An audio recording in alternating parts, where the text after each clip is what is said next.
Welcome, ladies and gentlemen. This is 11 Stretch. My name is Alex Schneider, along with my good friend and co-host, as always. My name, once again, as always, is Paul Epi. So we're back. Sorry for the late podcast. We're shooting one right now. We're just going to dive straight into it. We're going to talk about the World Series here for a couple minutes. I kind of want to dive into it. I watched a little bit of the game last night. Not a whole lot. I didn't get too interested in it. It looked like the Indians kind of took control of that one. Tonight's game, on the other hand, the Cubs look like they're taking control, which I think if the Cubs want to win, they have to win tonight in order to get to Chicago with a 1-1 split. And a 1-1 split is entirely normal. It's entirely to be expected, to be honest with you. It's really hard for the Cubs, or the Indians in this case, to win 2 games in a row. This is the World Series. It's the 2 best teams facing off against each other. You're not going to see a run of 2 or 3 games in a row. So it's to be expected. Now, and when he says 2 best teams, that's obviously surrounded in quotation marks, Of course. because a lot of the times it may not be the best team, but it might be the hottest team, and I believe that is the Indians. Even though they are one of the top 4 teams in baseball, I still view the Boston Red Sox and Toronto as better teams as them. Just from a roster standpoint and what they proved to me over the season. But obviously that doesn't mean nothing, because the Indians have definitely earned their spot in this World Series. Just a quick question for you. I posted this on Twitter tonight, and it just kind of got me irritated. People are just drooling themselves and wetting their pants over the Cubs' rotation. Rightly so. It's a very good rotation. I'm not denying that. But they're saying, or everyone's saying, that the Cubs' rotation is deeper. Would you agree with that? Because I don't 100% disagree. They have the better names, but the Indians' pitching has been just as good as the Cubs' rotation. So, Yeah, this playoffs, that is. I would agree. I 100% agree. I think that I think when he says they have more depth, I think he means that the pitchers that they have and the that they have potential to listed, go. I mean, have more potential. I don't know. I mean, well, you got to think of it. You got to think of it too. The fact that the Indians lost a lot of their starters, so you're talking 2, because Bauer's back, so they lost 2 of their starters, so they're already losing the depth in that. But you're talking, you have 2 more pitchers than they do that are regular starters, so you have that front line thing, and then you also have the rest of anybody else who can pitch for you. So I agree with him. I think that the Cubs do have more depth. Now, I think that the Indians pitchers right now are riding a lot more on their talent than what the Cubs pitchers are. The That's Cubs true. pitchers are kind of like, hey, I've been there, I've done that. Just fold over, swing the bat, I don't care, all this kind of stuff. I think that the Indians pitchers are pitching much better than Cubs pitchers, as seen as of last night. John Lester versus Kluber. Kluber pitched the lights out. right. Unbelievable. It was an unbelievable game to watch him pitch. He struck out 8 batters in the first 3 innings, which is a World Series record. Yeah, which is a World Series record, so that's impressive. Fun fact: just a quick fun fact: the pitcher who has the most strikeouts in a World Series is the Cardinals' own Bob Gibson with 17. I saw that stat. That was kind of impressive. Yeah, I mean, he was good. That about wraps it up for the discussion on the World Series. Just a quick note. So game 3 is Friday night, 4 is Saturday, and 5 is Sunday. So yeah, all in Chicago. Right. So the second game is going on right now as we're shooting this, which is Wednesday night, October 26th. And the Cubs are winning that one right now. So let's move on to my topic of discussion that we're going to try and breeze through real quick. And that was the question that I posed on Facebook after I wrote something about the Royals, which I'd like to get your opinion on too if we have some time. But it was players that affected a World Series that went on to maybe have more of a career that you really didn't hear of too much. They kind of just withered away after the World Series, one of their big World Series, and you don't hear about them anymore. Since I posed the question, Paul, if you want to kind of read yours off and give the background on yours, and then we can kind of talk about it. I only have 2, and I sort of have a minor one and a sort of a big one. My minor one is Josh Beckett, and he was just a superb pitcher in his prime. Now, on the back end, when you got traded traded to the Dodgers, he wasn't worth much. But he pitched pretty good with Boston too. he pitched amazing with Boston. So he has, he went to 3 All-Star games. His best season, it looks like, was when he was in Boston in 2007, when he went 20-7 with a 3.27 ERA. That was the year they went to the World Series, I believe, against the Rockies. He also finished. Lost. Won. They won that one with the Rockies, yeah. And they finished. He finished second in the Cy Young. So he has a World Series with Florida when he was with the Marlins in 3? Yeah, something like that. Boston in 07. So yeah, he has two World Series, and he was a spectacular pitcher. I don't really have an update on him. I tried to look, and there really wasn't all that much, to be honest with you. Did he retire? He retired in He retired officially in 2014, but I mean, he last pitched in like early 2014 because May 25th he threw a no-hitter against the Phillies, and then he retired on October 7th of the same year. So, as for what he's been doing since, don't ask me, to be honest with you. Real quick before you get into your next guy, I also have a Florida Marlins pitcher on here that might come as a shock, but he's my big guy because I really like him. Matter of fact, all the players on my list. Is it Josh Johnson? No, it is not, and I'm not giving it up. Stop guessing. Okay. Go on to your next person. My next person is a bit more important. It's Jermaine Dye, and the thing to remember about him is that he won the World Series MVP in 2005 with the White Sox. Everyone now is thinking, oh, Chicago hasn't hosted a World Series in a million years. No, the Chicago White Sox won the World Series in 2005. No one seems to remember that. And Jermaine Dye was the MVP. He went on to play a couple more seasons. I should probably have his page pulled up here. But he does. I read that he lives in he lives in Atlanta now. He played for the White Sox until 2009. He was a 2-time All-Star, World Series MVP. He won a Gold Glove. He won a Silver Slugger. That's a pretty good career. That's not a bad career at all. So he retired in 2011 officially. He currently lives in San Diego with his 3 kids, not Atlanta. I don't know where I got that from. So he's living the life, and good for him. Yeah. That's a pretty good career. When you can have that gold patch on your glove, that's pretty impressive. Okay, so we're going to dive into mine. I don't have these in any – I do kind of have these in a particular order because these are kind of guys that I like. But I'm going to start off with one who's still playing that no one really talks about anymore. And he had a great game for the San Francisco Giants. He hit 3 home runs just a couple years ago, and that's Pablo Sandoval. 3-time World Series champion with the Giants, leaves the Giants because he thinks he wasn't as appreciated in San Francisco. Paid enough, you thought? Yeah. Basically, in baseball terms, he wasn't getting appreciated. If you're not getting appreciated, it means you feel like you're not getting paid enough. So he goes to Boston because they need a third baseman. Well, needless to say, he just flat out sucked. He was and he gained just a ton of weight. Yeah, he lost a lot of weight for the Giants going into the last season of that with them, and then gained it all back. There was an article that came out with his trainer that said he would get up in the middle of the night and eat snacks. Mm-hmm. It's kind of sad, really. You got to feel bad for the guy. And he's been, from what I've heard, I'm a Boston Red Sox fan.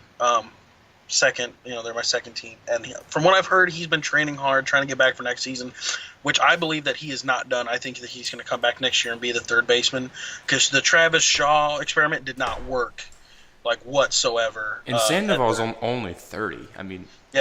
If he can just sort of control his weight and stay healthy, he's got a solid 5-6 years. In the American League, sure. Yeah. So moving on after him, we're going to go with one of my favorite pitchers of all time. He wasn't a stud pitcher, nothing like that, but I just really liked watching him pitch, and that was Anthony Reyes. Mm-hmm.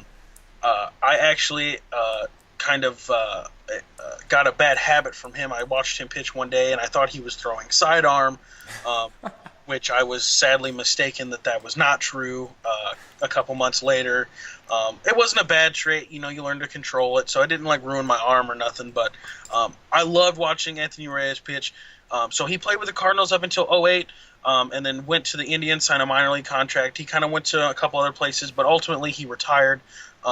And now, as me and Paul talked about at the end of a video we shot the other day, he is now a fighter, I believe, in L.A. He's following the footsteps of his dad and grandfather. Yeah.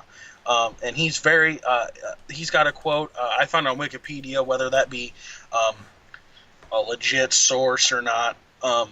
But he says that he loves it, and he's just proud that he got to play baseball for a career, and now also gets to be a firefighter. He enjoys it a lot.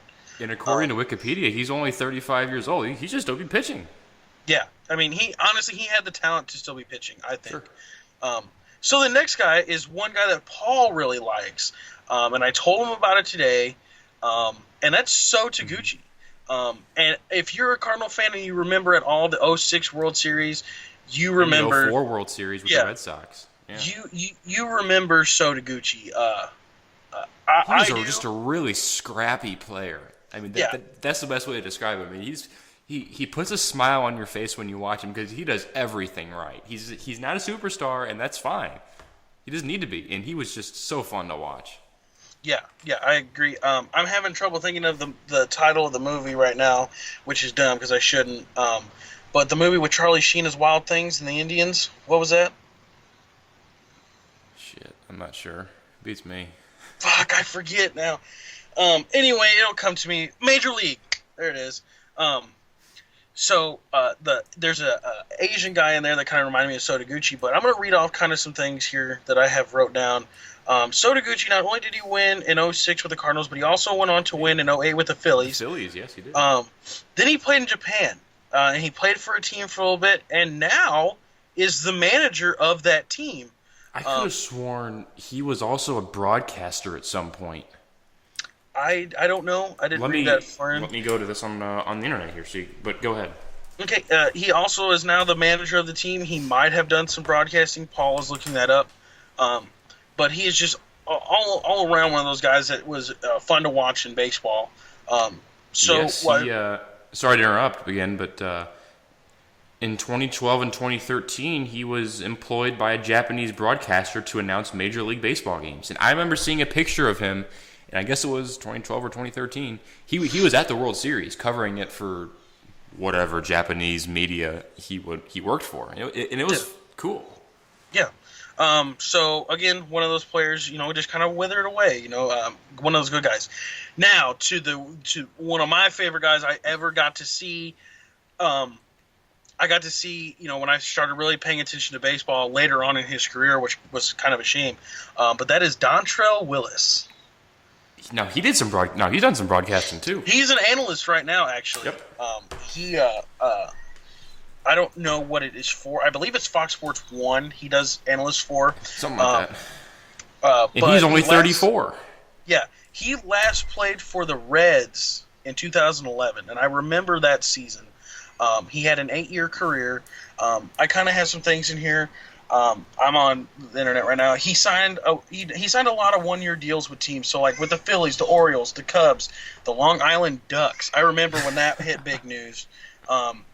The Angels, the Giants, the Bridgeport Bluefish. Good team. And then his actual last time that he signed was on January 21st, 2015. He signed a minor league contract with the Brewers, but a couple months later announced his retirement in March 13th, 2015. You have to think he probably got hurt or something, or just didn't feel it. Yeah. I know a lot of what I've been reading is that he had a lot of forearm tightness, and he just kind of he got into a big scrap with the Orioles because they wanted him to be a reliever due to the forearm tightness, and he was not happy. And matter of fact, he actually retired once already with the Orioles on July 2nd, 2012. So I'm assuming then he came back. Pulled a Brett Favre and came out of retirement. Yeah, he had another shoulder injury that was a problem. And he was chosen as a starting pitcher for them. He pitched a perfect inning, if that's big for you. I don't know. There's a whole lot of stuff. You can read up on him, but One of my all-time favorite guys, and like I said, now he is a analyst, and he actually provides a lot of insight for a guy that maybe not as pitched as long as he should have.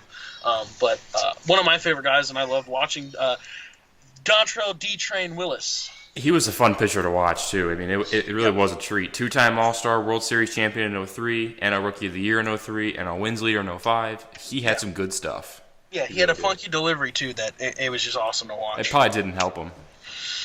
No, So. yeah, I don't think it might not have, but I think that he accepts the fact that he may, with injuries, he was just getting older and maybe his bones weren't holding up. Sure. So, that's all I have for the players, and that was a good little segment I like doing, diving back in history a little bit. Throwback days, yeah.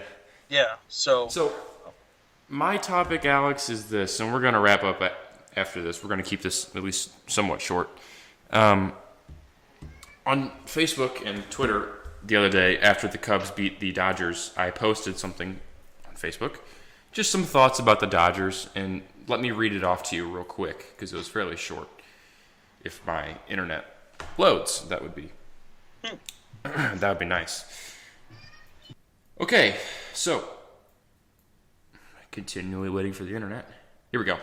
So since 2004, they've made 8 playoff appearances, including 4 in a row from 2013 to 2016. Of those 8 appearances, there have been 4 trips to the NLCS. Of those 4 trips to the NLCS, they've made the World Series 0 times. I think it's time to start a conversation about the Dodgers being one of the most underachieving teams of the past 10 to 15 years. They haven't been to a World Series since 1988, when they beat the Athletics. So, Alex, I just wanted to for the most part, get your thoughts on the Dodgers in the past 15, 20 years. They contend every single season. They are there. They have one of the highest payrolls, if not the highest payroll. I'm going to look that up right now, actually. They always seem to have the players. They've always had some pretty good managers. Firing Don Mattingly was, in my opinion, a mistake, but that's a whole different discussion. They were bought up by Magic Johnson and some of his buddies. Good owners as far as I'm concerned, and they have absolutely nothing to show for it. What are your thoughts? Yeah, I agree with you. I think this is, the Yankees did it for so long, and it worked. They were buying players, and they bought a team, and they went to championships. But the thing that they're doing different that the Dodgers aren't doing is they were finding pieces that not only were really good, but that fit their team the way that they need them to fit. This is nothing against some of the players that are playing on the Dodgers right now, but like Chase Utley, in my eyes, Andre Ethier. Well, and here's the thing: I love Andre Ethier. I really do, and but he's just sort of dead weight right now. No, and it's not to his choice though. The Dodgers will not play Andre Ethier. They won't touch him. They won't let him play, and I think that they're stupid doing so because Yasiel Puig has been playing like junk, and he still gets starts. Andre Ethier is by far, in my eyes, a better defender and a better player than Yasiel Puig will ever be. I think that they're handling him way wrong, and I think that that's dumb. Another person, Chase Utley, is 40 years old or so and is your starting second baseman, which you're playing with a guy on the other, the double play partner who's 23, I want to say. 22, 23, yeah. And Corey Seager, and you have a 40-year-old playing second base. Granted, I say he did okay this year, but still, not the kind of guy you want running out there every day. And that rotation after Kershaw is just a complete disaster zone. It's awful. Well, and to their credit, again, and I'm kind of defending them, there was a lot of injuries. Scott Kazmir is basically lost for the season. Hyun-Jin Ryu, isn't any good. Yeah, Hyun-Jin Ryu was pretty much lost for the season. So Hill and Kershaw were the only best 2 pieces they had, and they rode those 2 horses until they died. To be honest. But I think that they're also getting into the thing where they're like, hey, we probably need to start either trading away some of these pieces that aren't working, and we need to bring in some younger pieces that are going to work. And I'm going to give you some. Really their only young, the really only young guy on that team. Yeah, let me give you some examples of what I'm talking about. The trade away was Ellis. Ellis was really not. Yeah, him and Clayton Kershaw, best buds, all this kind of stuff, and it sucks. I understand. But trying to win, I don't think that they make it as far as they do if AJ Ellis is your everyday catcher. Right. Nothing against AJ Ellis. Like I said, he's a good dude. I wish him the best of luck. But they went out and got Carlos Ruiz, which I'm not really sure why they even made that move because And then they Yasmani continued to Grandal. bat him fourth in like I think it was game 4, game 5 it was game 4 of the NLCS. They batted Ruiz fourth. But here's the thing: is Yasmani Grandal is right now a better catcher and hitter than Carlos Ruiz. Agreed. That trade really didn't need to be made because Ellis was making backup starts anyway. So Carlos Ruiz shouldn't have even got the starts that he did. To be honest with you, I don't think that was fair to Grandal because he's better. The younger players I'm talking about that they haven't traded for, but they basically just signed and kind of went on a wish, and it's worked. And that is Andrew Tolles, I think that it's worked and is going to work out for a long time, and Trace Thompson. Trace Thompson, his older brother is Klay Thompson from the Warriors, but those two pieces performed very good for them. Trace Thompson actually went down with an injury, and Andrew Tolles was a starter for them in the playoffs. And he played well in the playoffs, yeah. Yeah, he did really well. The problem is they have a lot of old workhorses that are gonna be gone soon. I know Justin Turner is actually a free agent at the end of this year, and I'm kind of curious to see what they're going to do with him because after him, I don't think that they have a good third baseman to take his spot. No. So unless you want to, and another person, and I'm just going to bring him up, is Howie Kendrick. Howie Kendrick does not need to be on that team. He's not a left fielder. Do not put him in left field. You have Andre Ethier. You have Yasiel Puig. Put Andre Ethier in the game. I don't understand why you won't. If you're not going to play him, trade him because that is a hidden, a gem in our game that no one seems to understand. Puig kind of reminds me of Colton Wong.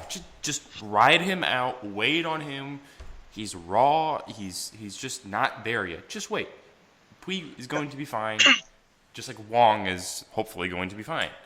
So, and the same thing goes for our Andre Ethier. Let him play and see what you have in a player because I truly believe that he is a hidden gem. And I tell you what, you guys are kind of just banking that he's just going to stay with you for a while. And I'm telling you right now, if you give him the opportunity to walk away, he's going to walk away. Because I don't know how old he is. As a matter of fact, I can go look. While you're doing that, Yeah. since they've made the playoffs every year since 2013, I'm going to go year by year here and tell you where they sat in the payroll. 2013, they were number 2 in the payroll with $216 million, right behind the Yankees at $228 million. 2014, they were number 1 in payroll at $235 million. 2015, they were number 1 at $272 million. In 2016, their payroll was number 1 at $223 million. And they don't have diddly poo to show for it. And it's just, I've got to be getting frustrated if I'm a Dodgers fan that, man, my team hasn't contended, or I mean, they've contended, but they haven't won a World Series in 30 years, and yet they're always right there. They are right on the cusp, and they can't do anything. Yeah, here's the thing, too, is I'm reading up on Andre Ethier. I'm going to go just to 2015 real quick. Yasiel Puig and here's the thing, too, is they started Carl Crawford over Andre Ethier. Carl Crawford is one of the... He's, 55, 60 years old by now? He was a good leadoff guy when he was young with the Rays. He was Tampa Bay, Yeah, when he got to the Dodgers, he was garbage. Yep. I mean, he was terrible. And if this says Ethier established himself as a near everyday player in the first half of the season. Not even near. He established himself as an everyday player. He is an average day player. That no one is giving him enough credit for what he is. Now, in the 2016 season, he suffered a fractured right tibia after fouling a ball off his shin in a game. He was out for 10 to 14 weeks, but the injury was definitely more severe because he didn't rejoin the team until September 10th. So he was basically out all season, but they never gave him a chance.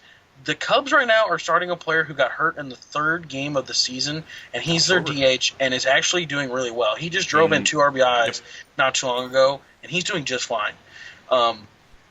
he needs Andre Ethier is 34, and I'm telling you right now, I don't know what his contract is, but if it's anywhere close to being up, he has got to go somewhere else, or the Dodgers have got to start playing him because that is a corner piece of your offense that is sitting on your bench and is not doing anything because you guys are too stuck up to play him.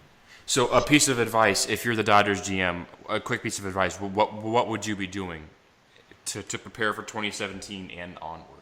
Because, I mean, you're going to have the Cubs competing, and the Cardinals and the Giants and the Nationals and probably the Mets. Those are a lot younger teams. Of all those teams I just listed, the Dodgers are the oldest. Yeah, and actually, real quick before I get into that, it's crazy that we've been saying now for the last couple of years that the Mets are going to contend. Yeah. It's crazy. I still get lost. But if I'm the GM, what I'm looking at right now is I'd like to re-sign Justin Turner because I need a third baseman. I'd also like to sign a younger second baseman, either get him in the draft or bring him up from AAA, or try and find something in maybe in a trade or in the off season, just in the free agent market, because I don't like Chase Utley as my second baseman. Next thing is I'm starting Andre Ethier in my outfield, and which kind of sucks too because I know they're not going to lay off Yasiel Puig, which is fine, but it also kind of sucks because you have Trace Thompson and Andrew Tolles that are going to be left without a job, I think, because Jock Peterson put it together this year and it figured something out and played fantastic. And I'm going to be honest, I called that from one of our first videos we ever did was a Jock Peterson comeback, and I don't like to brag on myself, but I'm really happy that he's back. And then pitching, I got to look to see if my pitching staff is healthy. They need at least two starters. At least two starters. I don't know, because Hill, I think that they'll re-sign. But he's 36 years old. But he pitched fine. Here's the thing. Do you want him as a building block for the future? I want him as at least another 1 to 2 years on this on a contract. Here's the thing: is I don't care about his age. If he's going to go out and he's going to pitch me about 7-8 innings every game and give my team a chance to win, well, I'm going to re-sign him. Of course. Clayton Kershaw obviously is your number one. You got Hill that's coming after him. I think Hyun-Jin Ryu and Scott Kazmir are your 3 and 4. I think if they stay healthy, I mean, yeah, but you just can't bank on their health. You just can't bank on their health. You can't bank on anybody's health. I can sit here and say, the Cardinals are going to have a whole healthy rotation next year, and that may not even be true. Knock on wood, But yeah, Hill's gonna. I would re-sign Hill 1 to 2 years, or maybe a 1 year with an option for a second. I would look at Hyun-Jin Ryu and Scott Kazmir. What are their injuries? How severe were they? Then I would Ryu's been out for the better part of the last 2 seasons. Yeah, but when he was on, when he first came with them, he was nasty. So I would look at the pitching staff, just kind of see what I need, who's all healthy. I would keep tabs on Hyun-Jin Ryu a lot, like you said, because he's been hurt. And then I would do my job. Justin Turner, you get re-signed. He's like 32, I think 33. I give him a 3, maybe 4-year contract, just kind of sum everything up. But I need a third base. Grandal's got to stick around, you'd think. Yeah. And I give. He's a pretty good catcher. Yeah, and like I said, after Justin Turner, you have nobody to play third base. Another thing that's got to go. Chase Utley, you're gone. Howie Kendrick, you're gone. You're out. Sorry about it, but you're without a job because you're no use to me. You got to get younger. If your up the middle combo is young and they can kind of come up together and get this chemistry, AKA the Cubs. Yeah, AKA hopefully the Cardinals with Diaz and Wong. You're talking. You need that combo to be good, and usually a lot of the times your third or first baseman are older players, and that's because they were at other positions to begin with and now can't play those, and they're gone. So I would look at that, to be honest with you. I don't know what's all out there in the free agent or in the trade market, but that would be the things that I would look at. Those would be my keys. Third baseman re-signed. Second baseman need a new one. Andre Ethier, you're starting, and then look at my starting rotation to see kind of who's healthy and keep a tabs on everybody. Sure. And this is a discussion we need to have more. Hey, you're staticky. You were a little staticky to begin with, but I was talking, so I was like, I'll just let it ride. And I was hoping that it would go.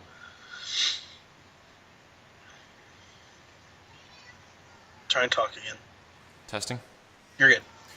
And this is a discussion we need to have with a lot more teams going into this offseason. And I think we just found some good offseason content. What can teams do to get younger, to move themselves forward? Because in the National League, you're going to have a whole bunch of teams competing, and some teams are going to are coming up through the ranks. I can think of a couple. The Brewers are going to slowly be getting better. The Braves are slowly going to get better. The Marlins. And the American League, I don't really want to think about that right now. But we're going to continue, hopefully, to do these things with these teams and sort of analyze them briefly. And here's the thing, too, is there's a lot of teams that whatever we say is not going to fix them. Of course. And case in point, the Diamondbacks. They just fired their GM, and because he basically had fire sale their entire farm system of good players, and now, granted, they're left with some good players. Jake Lamb at third base is a stud. Paul Goldschmidt at first is a stud. But they need so many pieces that it's going to take years for that to get fixed. So if we're going to talk about the Diamondbacks, that is a whole podcast kind of discussion, because there's a whole lot of things that they need. Yep. But yeah, I would love to talk about these teams and what they need. Not that anybody's going to listen to us, and a lot of it's common sense. We kind of we've dug into the Cardinals a little bit with the outfield and some pitching. I'd like to dive into that a little bit more too, because Michael Wacha right now doesn't have a job in the starting rotation. I don't know. But yeah, I would love to talk about that, Paul. I think that'd be a great idea. That's all I have for you in this podcast. I mean, the hope is that this World Series can be a long series, aka 6 or 7 games. I wouldn't mind doing a preview for Game 6 or Game 7 if or when we get there. So certainly watch out for that if we do get there. I don't know what the off-season programming is going to be for us. Hopefully once every 2 to 3 weeks. But obviously, if something pops up, if the Cardinals go make a blockbuster deal for Chris Sale, that would constitute an emergency podcast, probably. Yeah. And be on the lookout for an emergency podcast. We've already had one, right? And I feel like we're going to have more. The winter usually heats up in December. Yep. So be on the lookout for those, especially. But yeah, I 2 to 3 weeks. Once we get going, we'll be on a roll. But we're not going away for the winter. We're going to get too bored if we don't talk about baseball. So we need to keep our minds occupied somehow. Yeah, Alex, that's all I have for you, though. That's all I have too. Again, I want to say a huge thank you to all you guys. I actually have another idea for the next podcast I'm going to talk about Paul with, and I posted it on Facebook. So if you can, go and read that. Give us your opinion. Thank you guys very much. Sure.